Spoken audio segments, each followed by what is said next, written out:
Hi, everybody. Welcome to the Munro Live podcast. My name is Thad Kopp, and I'm an engineer, a lead engineer here at Munro Associates. I have about 30 plus years of experience, primarily in powertrain, and I've just recently joined Munro. For those of you who are not familiar with Munro, we do a lot of reverse engineering, benchmarking, teardown analysis, and costing. And today on Munro, we have a guest, Dave Devine. Dave, how are you doing today? Doing well. Thanks, Thad. All right. Could you just introduce yourself maybe?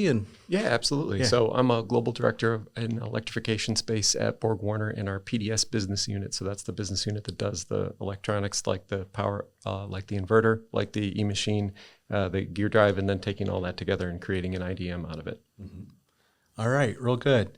So how did you get in, like just going back to the basics, the beginning of Dave Devine, how'd you get into engineering and how did you find your way into this field?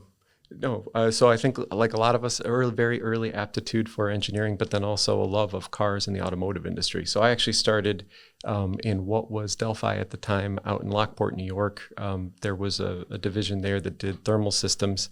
And they had a really strong relationship with Kettering University, which used to be called General Motors Institute. So for me, it was, that first entry-level job and then the entry-level job say, hey, why don't you think about maybe going to Kettering? Right. And then once you're in Kettering, I mean, it's a really strong link to the auto industry. So from there, it's almost like the rest is history, sort of just, direct flow right into industry.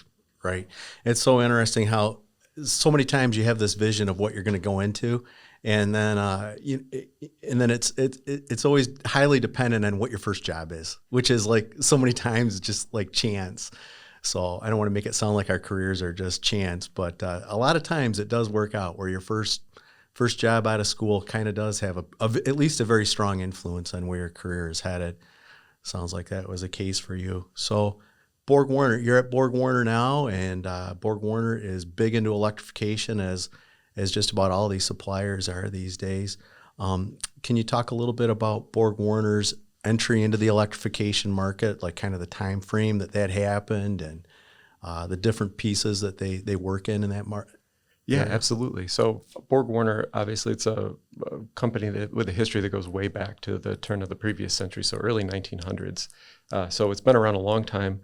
And I think the early entry into the electrification space really ties a lot more closely with the Tesla Roadster. So if you think back to like that 07, 08 time frame, and that's Right. before I joined the company. So I joined BorgWarner in 2019. So I'm really talking about stuff that's more like corporate legend now. Right. There was a really innovation group that was able to link up with the Tesla Roadster, help get the early Tesla Corporation out of some tricky space on the original gearbox. So that first sort of parallel A shaft. And at the time, the volume was low enough we were able to build it right in our engineering facility and supply that. And I think that plus some very active interest in the company on where the future would be going really drove senior leadership to say, hey, this might not just be a fad. Maybe we should really think about where we take this. How do we continue to grow there? So from those early days, there was a lot of really strategic acquisition that started to happen after that point. So we had the gearbox. And if you think about the gearbox, there's a lot of similarity between a gearbox and a transfer case. So we're already making like millions of transfer cases a year here in the US, and you need to take that torque from the driveline and move it to another place and all you have to do is add a gear reduction to that, and all of a sudden you have like a very straightforward EV transmission. So what do you really need to build yourself from there? Electric machine was the next kind of, let's say, obvious play. And right. So BorgWarner bought Remy, which at that time was doing a lot of electric machines and still are, but they were one of the really early innovators in hairpin motors or bar wound motors.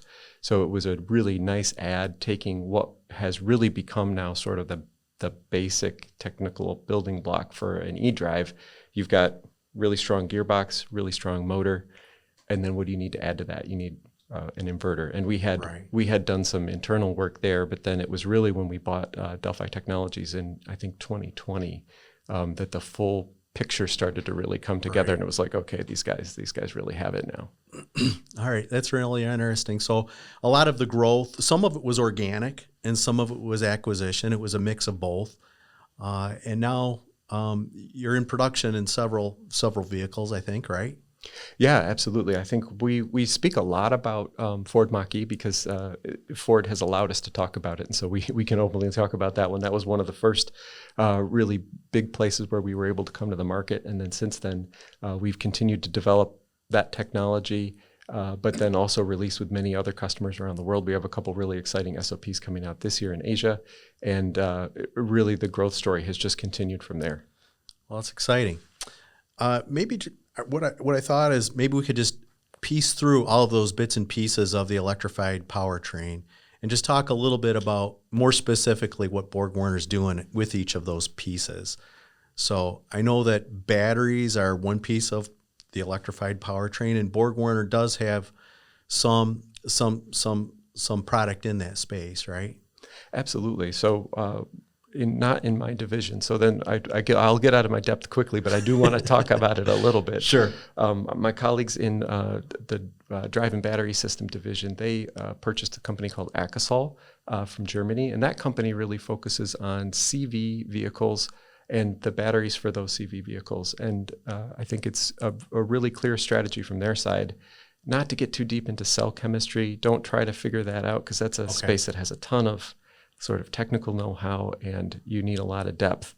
But as soon as you get out of cell chemistry and you start thinking about how do I take a lot of cells and put them together, right, you're into a mechanical challenge. And then how do I get heat out of that thing or get heat into that thing? You're back into sort of a classical engineering thermodynamics challenge. That's stuff BorgWarner's really good at. Gotcha. So I think we found a way to be in that battery space, but without really getting in over our heads. It's been really good.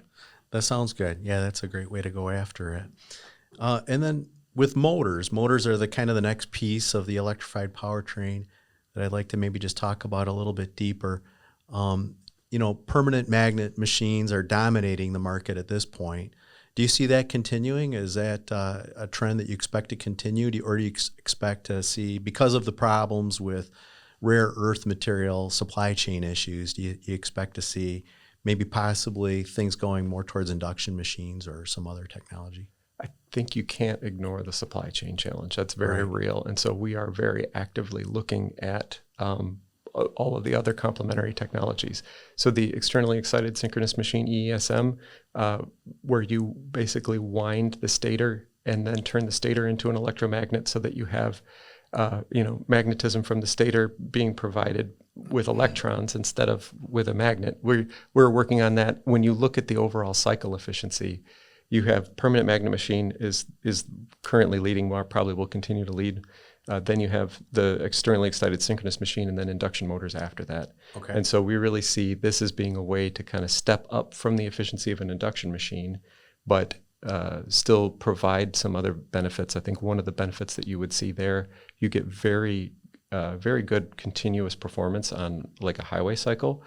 And what's nice about that is when you're not using the machine, it's able to just free spin without creating any back EMF. And Gotcha. And I don't know how quickly I went too technically deep there. I think maybe to just explain back EMF, when you have the permanent magnets in a normal permanent magnet machine and they're spinning, let's say you stop trying to drive that machine, but your rear axle's still driving forward and you have a front axle that's still being kind of pushed down the road involuntarily, right? It's being driven against its will. Those magnets are still spinning in the field of the stator, and it will essentially turn into a generator, whether it wants to or not. So the way that we have to work around that, you have to put in a disconnect.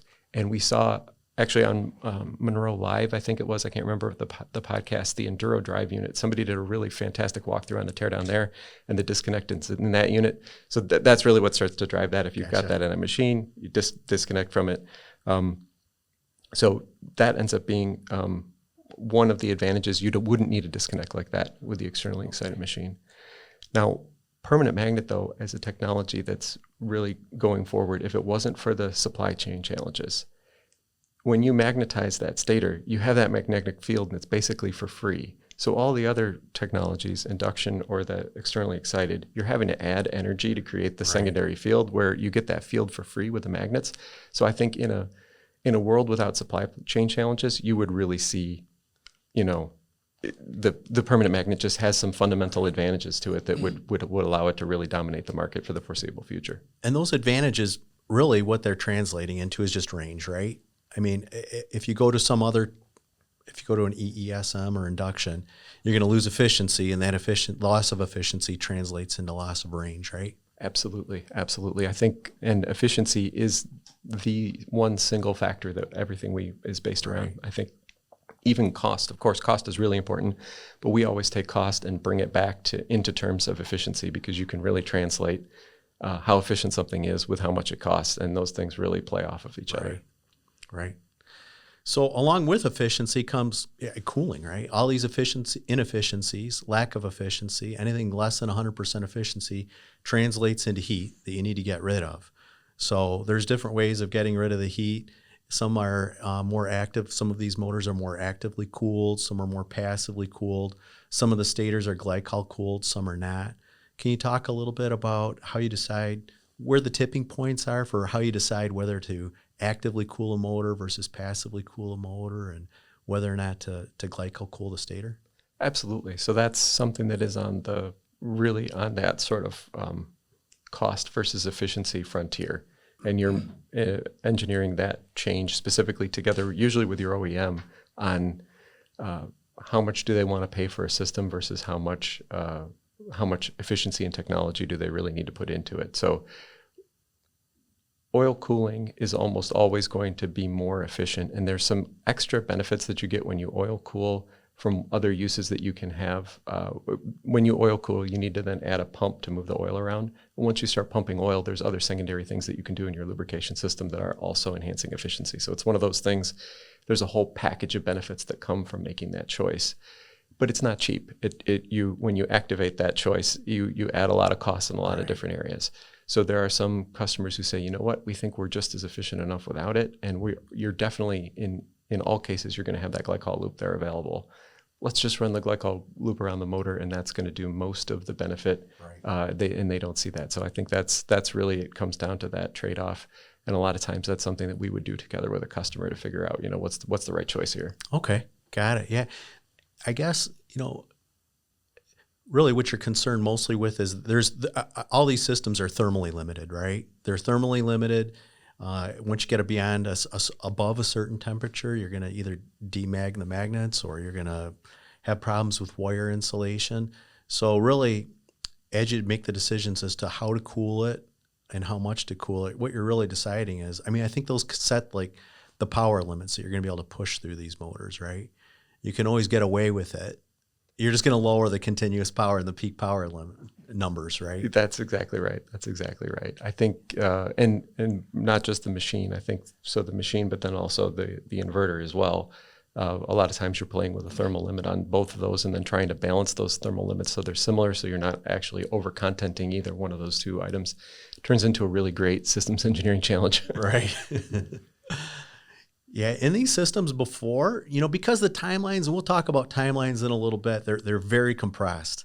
And one thing I haven't seen done, and maybe somebody's doing it and I just haven't seen it, but I haven't seen somebody do like a great heat map of where every little piece of thermal energy is going in a motor to know exactly whether, pushing oil through the lam stack of your rotor and all of those things are buying you anything in the design or not. I think as a design engineer, a lot of times people are kind of maybe a little bit trapped by the timeline, and they just need to find the high ground and take it and add some of those features in, not knowing if they help or not. I'm sure that's not true everywhere, but I think it is true in some places. Yeah, in a way, I think it really speaks to the importance of having a really good reference system model, and that's something that we continue to push forward, because I think you're right. You want to be able to make design trade-offs as fast as you can, and you need to have confidence that the model that you have really represents something close enough to reality to make decisions based on. And we are constantly pushing that frontier forward and getting more and more confident in our models all the time, so that we really know hey, when we simulate this and we simulated a certain amount of heat coming off of the either, back iron cooling or shaft cooling or whatever it is that we're trying, are we really going to see the benefit from that when we go to do the application? Because maybe you added a bunch of costs you didn't need to. Right. Yeah, you're very right. Or you sacrificed a lot of power for not much money on the other side of it, right? That's right. Yeah. If there ever turns out to be an EV tuning community, maybe that's where it will be. It will be finding our conservatism and finding ways to bake everything with more performance. I don't know. Yeah, that would be really important. All right. On the topic of motors, some people, you don't see many wheel motors. Is that a thing at all? Or are wheel motors just not even a thing? I think it's an interesting technology in that there's a lot of people out there trying to play in that space, and I think if you think about all the friction that you have in a drivetrain, if you're directly driving the wheel, all the friction that you lost in between there and the wheel is gone, but then you end up with a lot of unsprung mass, and I think that's where there's still just so much in that space to be discovered that it still seems like it's a pretty early technology. Gotcha. Okay. All right. Anything else on motors? I think that's all I wanted to cover on motors. On motors, I think that's pretty good. All right. Maybe we can get into power electronics. So power electronics, when we talk about power electronics, certainly there's going to be some people watching that know exactly what that means. Then there's going to be some people that know that all I know about power electronics is that you need them and that you've got a DC battery and you've got an AC motor. And power electronics go between the DC battery and the AC motor. And that's maybe all they know is like a very, very high level description of power electronics. Can you help us with maybe just a better description of power electronics for those people that aren't familiar with them? Sure. No, I appreciate the question because I think so. I kind of gave you some of my early history.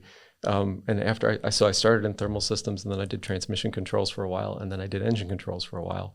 And so I'm coming at this with a lot of combustion background. So for me, sort of the mental rubric that I've put everything into to understand this for myself is really coming at it from that combustion lens and trying to translate from, okay, we used to drive a combustion engine, now we're doing this. How is that the same? How is it different? And at the end of the day, the controls challenge is really you have something that's spinning really fast and you need to try and control it. And so you're approaching the same thing. So I think in the past, you would look at, you had a combustion engine and you're trying to feed fuel to it through a fuel injector. That fuel injector is very, very similar to what is today a power device. So when you hear people talk about like wide band gap device or IGBT or the power module, the power switch, a lot of terms around there, that thing is in the same way that a fuel injector was fuel metering. That thing's like electron metering, right? But it's doing almost the same job. Gotcha. It's the fuel. It's the fuel input. Okay. Letting that go. Essentially. And then so if you kind of step back from there, okay, so you've got the power module and it's switching and it's letting fuel go toward your power creation event. You back one up. You want to control how that switch is operating. Today we call that a gate driver. The gate driver is the thing that drives the switch. In the old days of combustion, you had your fuel injector was really driven by a fuel injector driver. It was still called the driver. So at BorgWarner, ours is called DieFlex. It's a really cool custom ASIC that we designed in house. It drives all of our fuel injectors, including diesel, gasoline, anything. Right. The analogy to that now is the gate driver, and then you think about the thing that had that in it. It was really the engine controller. The engine controller is now really the control board that's in your inverter. And so you can really kind of just take that stuff, pack it all together, and what used to be your fuel system is now the inverter. Right. Okay. Yeah, that helps a lot. I'm sure that somebody watching that'll help. But it's basically just an analogous system. There's all bits and pieces of how to get energy and turn it into rotational motion, right? Absolutely. Okay. Absolutely. And I think you can extrapolate that further. We used to base everything off of degrees of crank angle, and now we have the resolver. And then I have to say that's kind of where it stops, because once you get into,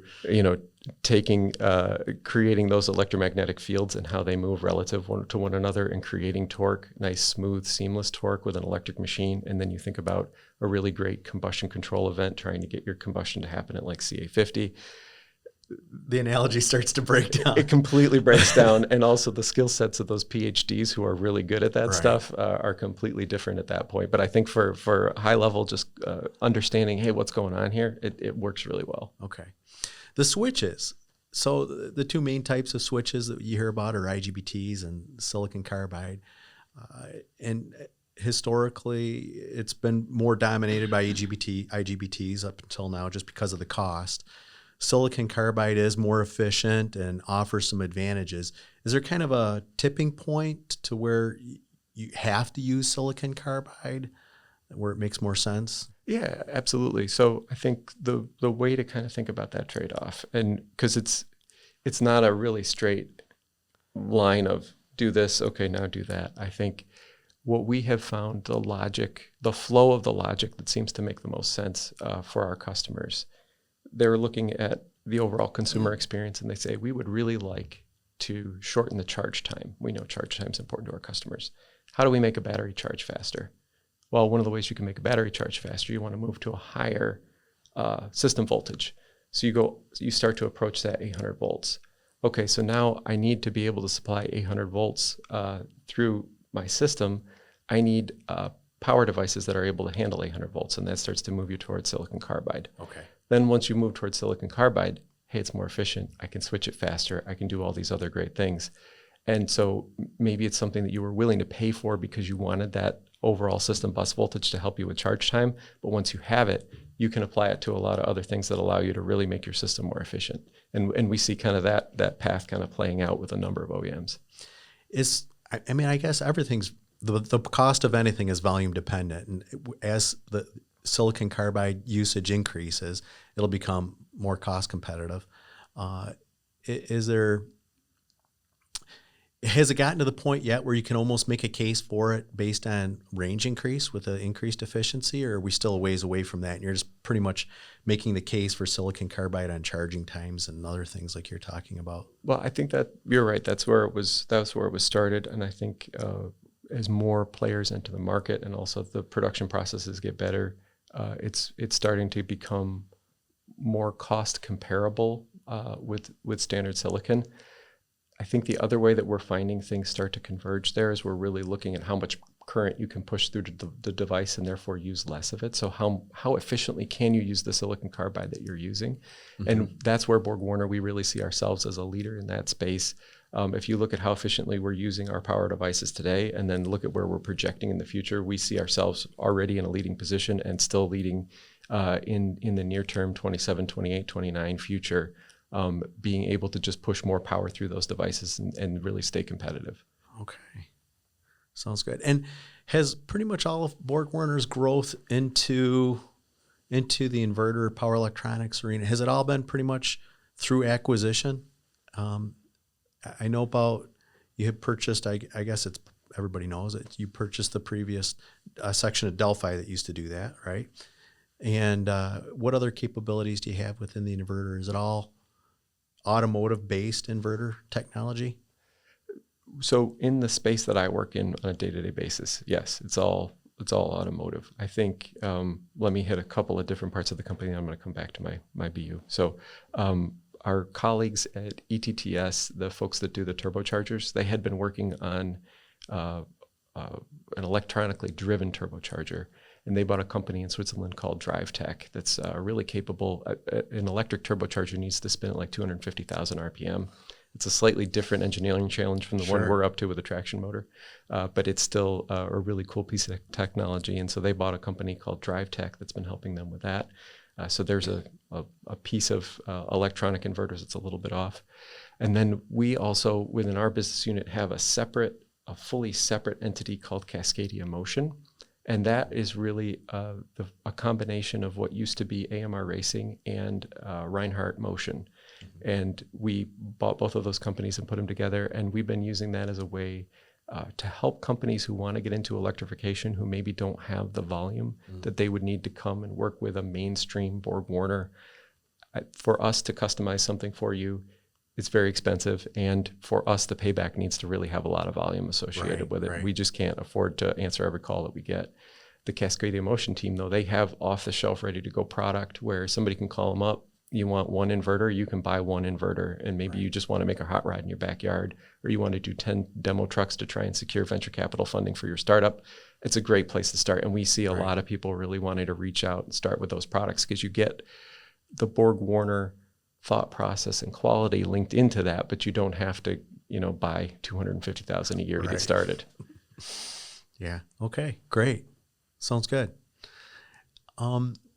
Anything else on inverters?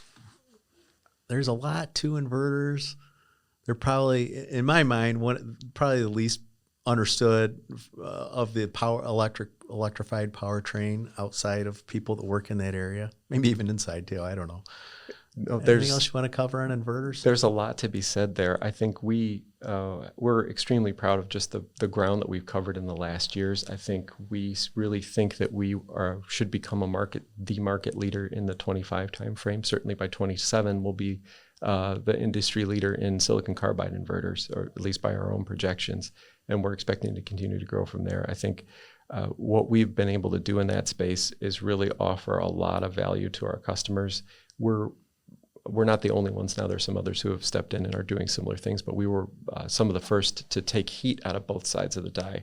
So if you do a teardown on our product, you'll find that both sides of the power electronics are cooled directly, and we make really efficient use of all of the die area that we're putting into our parts, and that's really the cost driver there. So we think we're pushing out something that's both very efficient and cost effective for the amount of efficiency that the OEM's buying. So we think we're in a really good space there.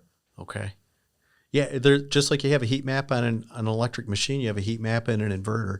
Making sure that you haven't overcooled or undercooled in any of those areas is that's the whole game, right? Just making sure that it's evenly cooled and that everything's within its limits. Absolutely. And I think we're continuing to learn as an industry too about end customer use cases and what's really going to drive.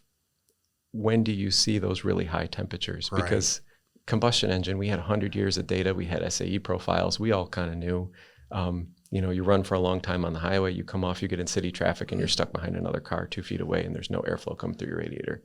That's going to be your problem. Right. I can't tell you right now, like, what's the analogy for that right now with an EV? Like, what's going to be that worst thermal event? We have a few different cases that we look for, but I think we're still learning, as more of these things got into the fleet, what's going to be that boundary setting condition. That's interesting. Yeah, for sure. A big piece of it is you have to be able to model it accurately. You have to have a tuned model. That's right.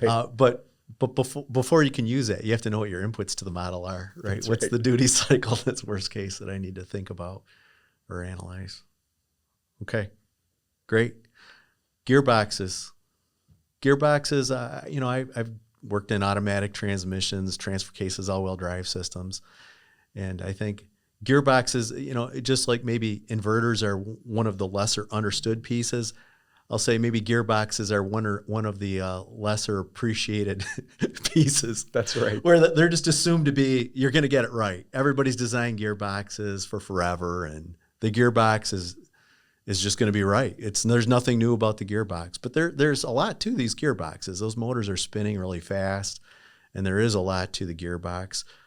Some of them use helical gear drops. Some of them are concentric designs. Both have pros and cons. Maybe you can just talk us through some of the design considerations and the gearbox piece of the electrified powertrain. Yeah, absolutely. So gearbox, we've done a lot in that space, and I think we have, at least on the shelf, if not sold to customers, a little bit of everything. So we've looked at sort of the parallel lay shaft, the concentric design off of a step planetary like we did in the Ford Mach-E. There's a good teardown video from Munro on that. I think in all of those cases, we learned something. And I think I'll pick on the MBAs here for a minute too. I'm an MBA, but what we hear a lot from that type of thought process is, you got to do something unique. You need a unique selling point. Go give me something different. And the more that we have gone back and to first principles and really tried to figure out, okay, let's approach the challenge. What are we going to do that sets us apart? How are we going to make this different? Mm-hmm.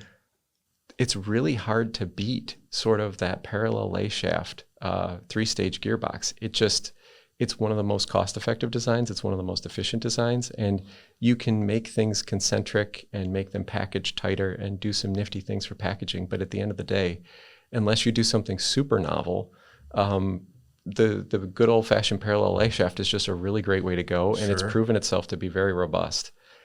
The one thing I will say, we do have a really interesting new, highly compact 3-in-1 system coming out. We call that IDM, or Integrated Drive Module. We're going to be showing a paper on that in Aachen this year, and we did something kind of more novel in there that really helped us shrink that and make it concentric. And it also made it more efficient in the near term. But I think then we really have to be working with the OEM to take the whole product. So that, I think that's the other piece of it. Once you really start to custom package things, you really need to have your customer identified and be collaborating with them on how much packaging space do they have and where do they want it to fit. And then that can start to drive some of those other choices.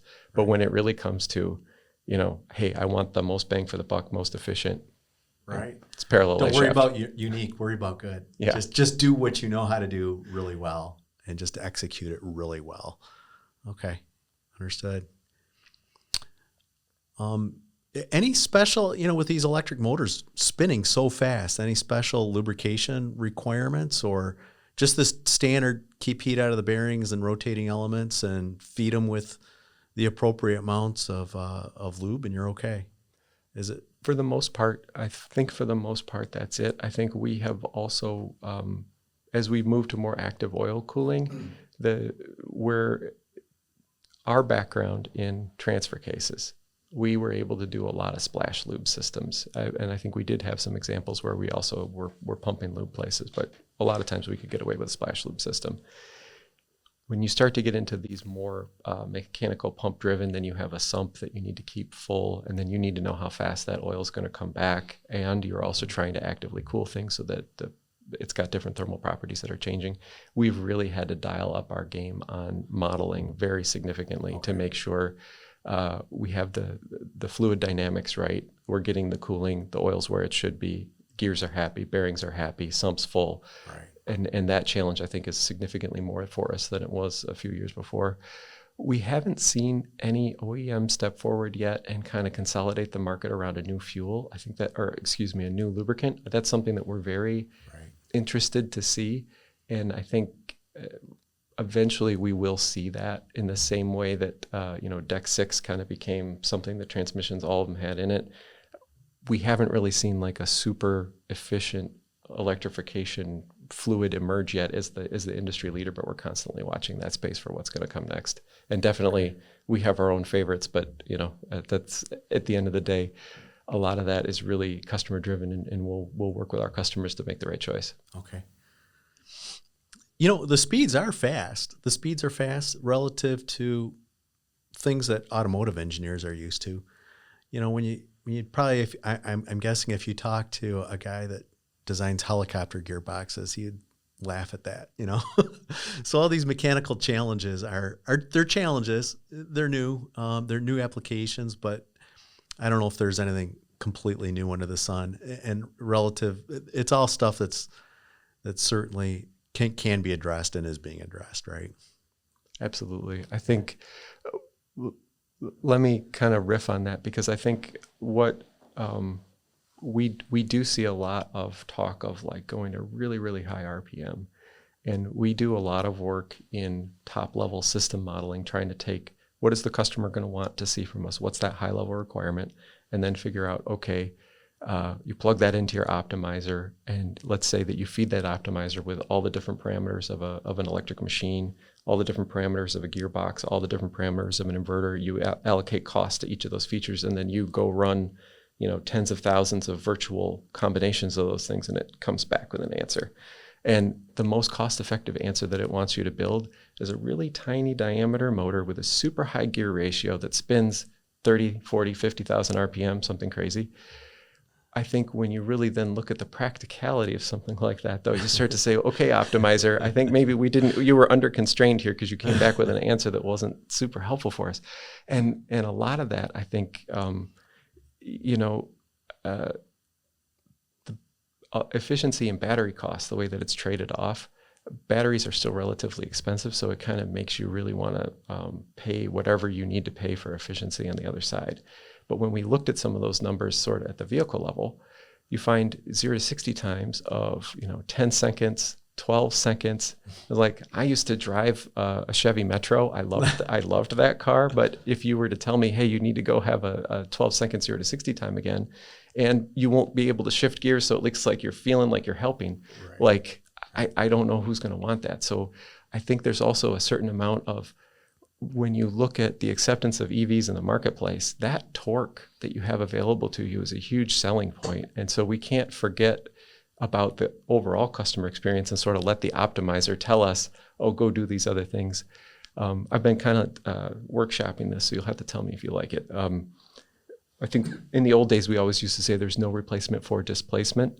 Right. And I think I'm trying to come up with a new catchphrase here. There's no parameter like diameter. I don't know if that's going to catch on. It's pretty diameter, nerdy. More torque, lower speed. Everybody wants to go the other way to downsize the system. Right. But there's negative trade-offs to that. And it's probably just less fun to drive. Exactly. Right. Yeah. Well, I like it. I think you should stick with it. All right. Thanks. I'll keep using it. We'll look for the bumper sticker. Okay. So putting all these bits and pieces together, you started talking about, optimizing the system and how that might get analyzed. And when I've worked on electric drive modules myself, that was always the toughest piece, because you've got electric motor designers that know electric motor design really well, and gearbox guys and inverter guys, and they all know their areas really well. But in the past, a lot of times the gearbox was not in the same box, same housing as the power electronics and the electric motor. There wasn't bus bars running around all over the place. So getting all those pieces to integrate well was the biggest challenge, as a young group in that area, trying to get people to understand the best way, the most eloquent way of doing that was tough. I think it started out probably a little bit rougher, and like everything, it evolves and gets better. At BorgWarner, what types of things are you doing to optimize that system integration?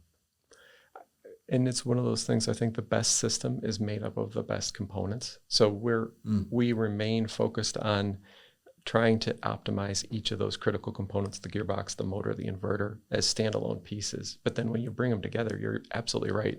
If you want the best combination of those things, you got to think about how do they combine, and really focus on getting that model right, so that the best components that you have are all spec'd in a similar way to one another, so you have an over-content in one or decontent in another one. And then when it comes purely to the 3D packaging challenge of how do you get all of this stuff to fit together, that's where we really have put a lot of focus on sort of the three-phase connection between the motor and the inverter, and how we are moving oil and lubricants around, because I think those end up being your other really critical interfaces.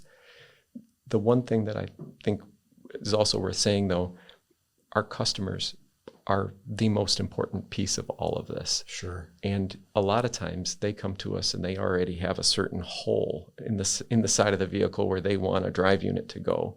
And so it doesn't really help us too much to go pre-design too much work and then have to shift it all around and try and put it into the hole that fits into the vehicle. So, and that's where, we've tried to develop workflows that allow us to get really good and really fast at adapting to the customer challenge, have the best components that we can, and then be really agile about putting those components together in a way that fits into that packaging environment. And that's really where we've been able to see the most success working with our customers. That makes a lot of sense. That sounds good. And I guess with all of the OEMs, you don't always have the luxury of even owning the entire 3-in-1 system, right? Some OEMs are going to want you to do the entire 3-in-1 system. Other ones are going to have a motor or a gearbox, so they already want you to integrate with, right? Absolutely. And we're happy to work with them in any of those configurations. I think where we've really done the full range, where it's all of our content, or it's just one piece is coming from us and the other pieces are coming from other people. We've assembled other people's components into our components and shipped the final unit where we test the whole thing. We are really willing to be flexible in that area, and I think that has really helped us a lot, because the one thing that we're certain about is that all of our customers are reworking their strategy on a continual basis, testing what the market's going to work, what works best for their teams, what's good for them to keep in-house. And so we want to support our customers in the way that they need us. And so that really drives us to sort of be very flexible. Sure. In the way that we make those choices. Yeah. Yeah. The markets that these systems go into, how are you seeing the automotive market evolve? Have you gotten inquiries from the commercial market space? Absolutely. I think, well, I want to break that kind of into two pieces because I think the market evolution itself has been really important for us. And people who are familiar with BorgWarner might have heard of our charging forward strategy, which we launched back in 2021. And that really set 3 pillar targets for how we were going to grow electrification, from organic growth, mergers and acquisitions, and then kind of tailoring our portfolio with some dispositions of business. And we have now delivered on all of those, and our strategy board said, okay, that's great, but actually we like the charging forward name. We're going to keep it. We're just going to create new targets and push them out till 2027. So we're building on that success now with additional targets. But if you look at when we set that first group of targets, where we thought the market was going to go, I think in the 2030 timeframe, we were in sort of like the low 20s percentage of EV adoption. Now, if you look at where most industry analysts think we're going to be by 2030, the number is much closer to 48%. Right. So it's everything that we were doing before, it just reinforced, 1, you're on the right track, and 2, you probably should be moving faster. Let's go. So it's really kind of put the pressure on us to try and keep up with the market and grow. Of course, we always want to grow a little bit faster than the market. So if the market's growing like that, we got to be growing even faster to stay ahead of it. Right. And I think the second part of the question was CV space specifically. We definitely have seen a lot of activity there. We have a really exciting product on the motor side that's going to be coming out. I can't speak about specific customers, but a new motor that will be coming out in the near future that's going to go into a lot of full-size commercial vehicles. And we really see that, and that part of the market has matured a lot in their own requirements as well, trying to think through, do you need one really large machine that runs the whole thing that replaces your combustion engine, or could you maybe get away with a few smaller machines that are more affordably priced? What's the balance there? Mm-hmm. And we've seen a lot of shifts in thinking, and hopefully this new product, when it comes out, you guys will tear it down and tell us we did a good job. I don't know, but we're really proud of it, and we think that that's going to be a nice market entry. And at the same time, as we grow, pass car volume is definitely moving faster right now than the commercial vehicle volume. So it's still, I think, a little bit early for that, but that's something where we definitely still see future growth. Well, we'd love to tear one down.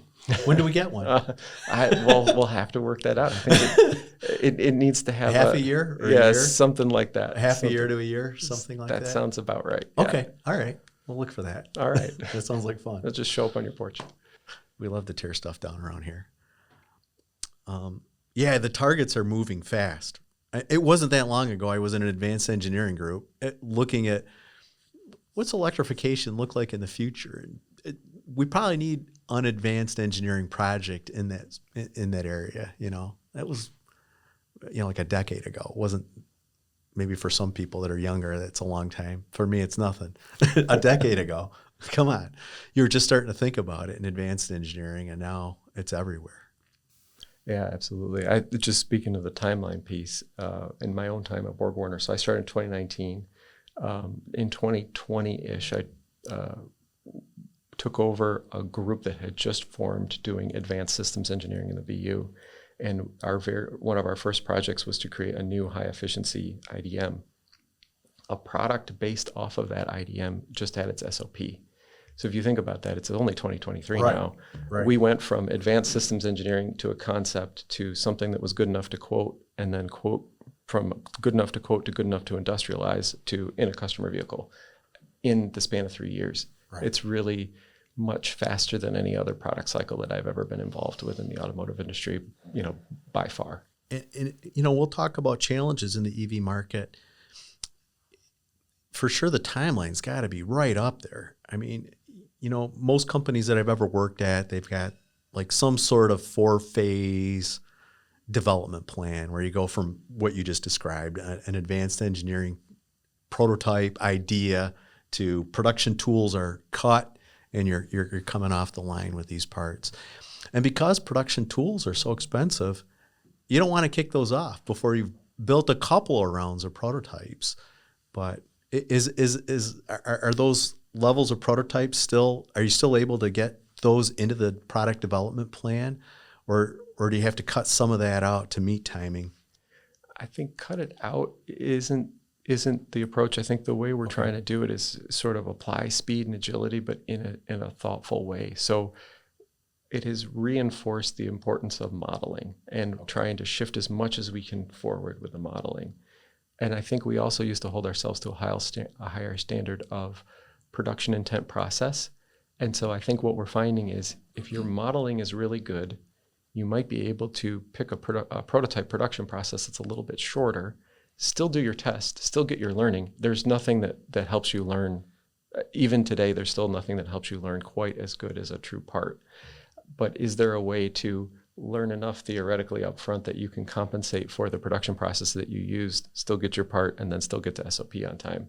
And so I think how we prototype is changing, and also how we model is significantly changing. Okay, understood. Yeah, it's interesting.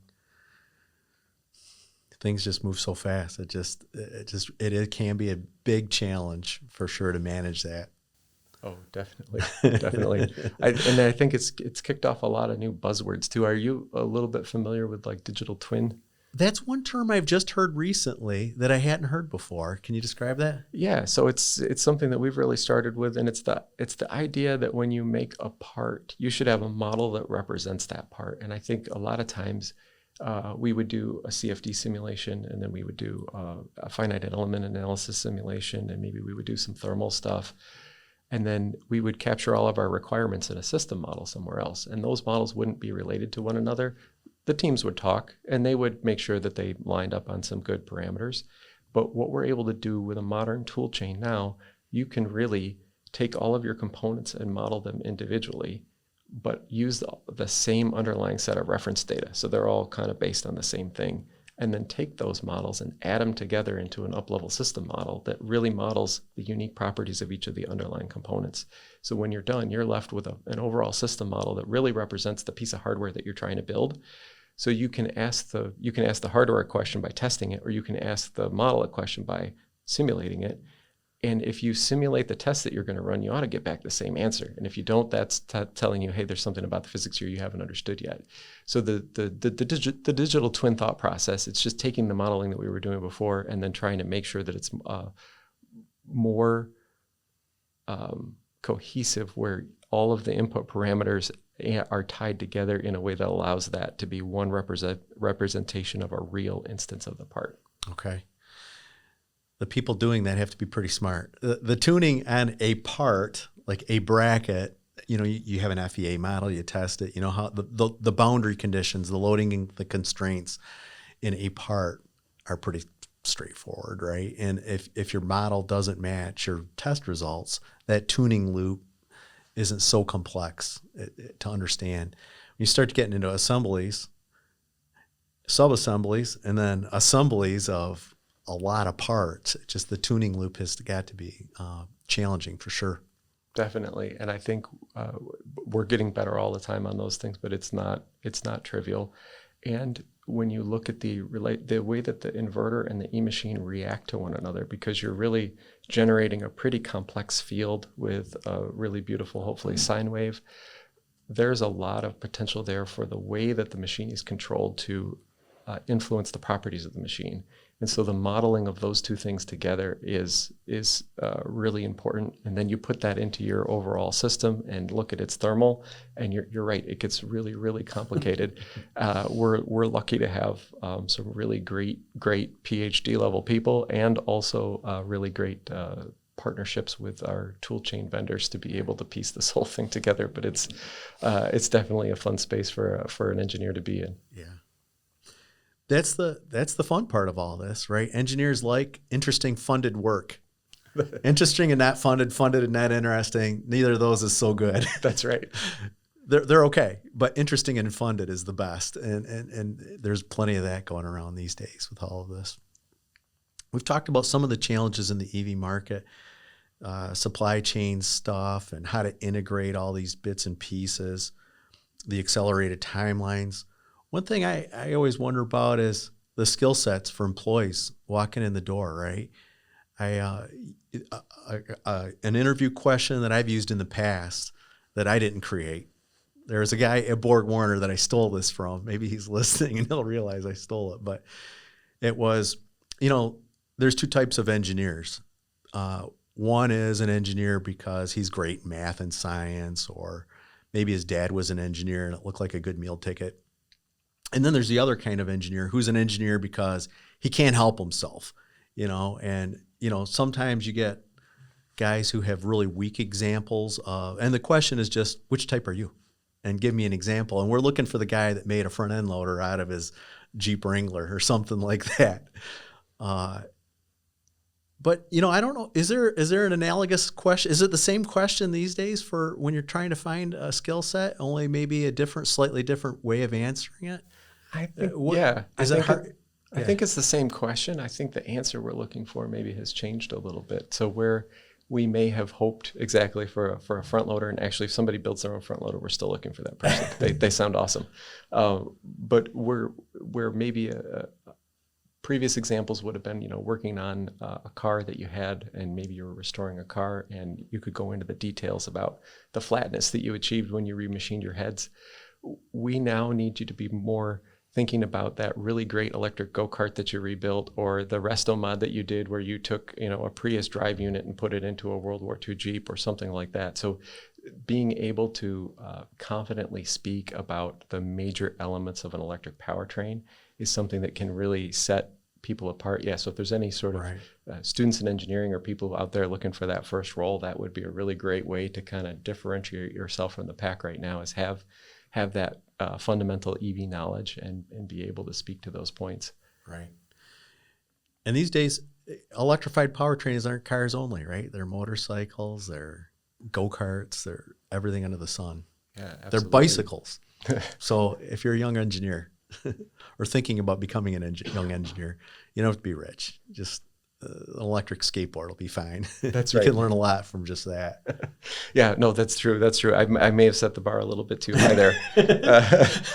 But yeah, if you've got a really great EV project that you've done, or you were on your electric Formula SAE team, I think that's a great place. And I think for a lot of our workforce that has a lot of skills that are valuable but wants to move into this place, we've been running internally a program we call Power to Evolve that we're really proud of. We have a couple of university partnerships, and we've now run more than 100 people, I think might be approaching 200 people, through a retraining program that takes all the great stuff that they know from years in the auto industry and then helps them learn, okay, so what are some of these new fundamental things, kind of like what we've been talking about here today.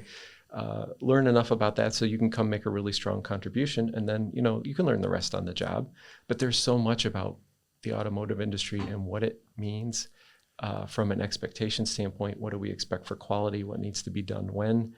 A lot of that hasn't changed. And so if you already have that a baseline of information, then you're going to be just fine. Yeah. The future of electrification, it's evolving fast. Any predictions on where everything's going? Any big changes that you see maybe coming up on the horizon, or changes that have already started that maybe are going to accelerate? When am I going to get my flying car? Flying car. Flying car. There's flying airplanes. I want my flying car. Or my hoverboard from Back to the Future. Right. Yeah, I like it. I don't know if we can commit to a flying car, but I think where we're seeing everything go, it remains efficiency driven and it remains performance driven. I think what we're watching pretty closely right now, and we talked about 800 volt earlier, we've seen that big push to 800 volt. And because EVs have really been targeted still very much at the premium end of the segment, a lot of times we took 800 volt and we just dialed it up to 11. We took all of the additional performance that you can get from the higher voltage and we applied it all to creating performance. So you've got these really high performance cars. People are absolutely going to love them. Not everyone's going to be able to afford one though. And so the question is, I think we're asking ourselves, once you have 800 volts available to you, what are the other cool things that you could do at a more, let's say, nominal performance level to take those benefits and then really create a really high value system? And so it's with that thought process, maybe another plug for the paper coming up in Aachen, that we've really tried to put into our next generation drive unit for, okay, we had this, these systems are great, but what if we took that and we try to play the technology a different way and take more performance out of it and move into that better cost point? So I think that's how we're approaching it. And then I hope, just generally speaking, I hope that there's going to be more of a mass affordability of EVs, because I really think that that's where things need to go for more people to be able to go out and buy one. That's super interesting to me. You know, as much as I love power, and I've just been riding around an electric motorcycle for the last 3 weeks, and I absolutely love it. It's a blast. You know, the engineer in me that loves the eloquent design looks for the other side of that. You know, if you are going to give a Kettering student or any engineering student an exercise of, you know, design a vehicle that's going to carry a human around that's a couple or 300 or 400 pounds, depending on the human. You know, one of the metrics you'd use on that is, well, how big and heavy is that vehicle? You know, and if that student came back with, hey, I've designed this really cool vehicle, and it accelerates from 0 to 60 in a nanosecond, and it weighs 6,000 pounds, you'd probably give them an F, you know? So there is the other side of it that, you know, as much as we love power and big vehicles are fine, they have their place for sure. There's got to be, you know, in all of this, there's got to be a more eloquent solution to moving humans around. And what can you do with that besides crazy, interesting, and fun power? What can you do with it on the other side of that is pretty fun to think about. Definitely. And that, I think, one of the things that originally attracted me to the auto industry and continues to keep me entertained, there are so many different ways to solve this mobility challenge. We are only scratching the surface right now. So when you think about all of the fun different configurations that are going to be out there, and then you throw in the different configurations of delivery trucks, and I'm talking from, you know, maybe a tiny little neighborhood vehicle all the way up to a semi, there's just so much breadth here. I think the other thing, we're seeing a lot more interest now on the Cascadia Motion side, at least from the startup community and what they're drawing. A lot of new projects are coming in and looking for marine applications. So that seems to be sort of the next place too. So I really think we're just getting started, and there's going to be a ton more fun to be had here. I'm sure. Yeah. All right, big picture. What do you see as the largest problem that still needs to be solved in electrification? That if we could solve that one problem, all of this would just increase by an order of magnitude? Is there just one big thing left hanging out there that sticks out as the one piece of the electrified powertrain that's lagging behind everything else? I think when I want to give you a couple multiple answers. I know you wanted me to narrow it down to one, and I think that's really difficult because there is a lot of challenges here. I think you talked a little bit about supply chain challenge earlier. I think that's a really important one over the next decade. We need to make a lot more vehicles than we are now. And if you look at some of the moves that we've been making publicly, you can see that we're really trying to address some of those supply chain challenges. We have multiple different vendors of silicon carbide that we've been linking up with. We're looking at all of the different ways to protect supply for our customers. And again, back to the e-machine, thinking about different ways. How do you control how much rare earth is in a magnet, or if you don't want to use magnets anymore, what are some of the alternative technologies you can do there? Yeah. So I think the supply chain challenge is one big piece of it.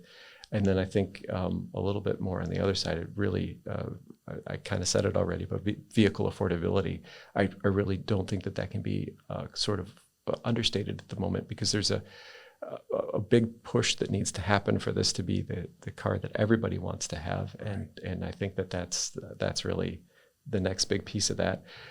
In my mind, though, there's a lot there. Once you start to say, okay, how do you tackle affordability? Then you're going to get into like battery costs, supply chain, and then just overall manufacturing investment, CapEx, all that stuff then starts to really get big. But the good thing is those are the type of challenges that BorgWarner's been addressing for the last 100 years that we've been a company. Sure. And I know that we're going to find a space there to make our contribution to pushing that forward. Yeah. All right. That's all really exciting stuff. Thanks so much, Dave. I really appreciate the invitation, Ted. This has been a lot of fun, and I really appreciate that you invited me out today. No, I appreciate you coming in. It's been fun talking to you, and thanks so much.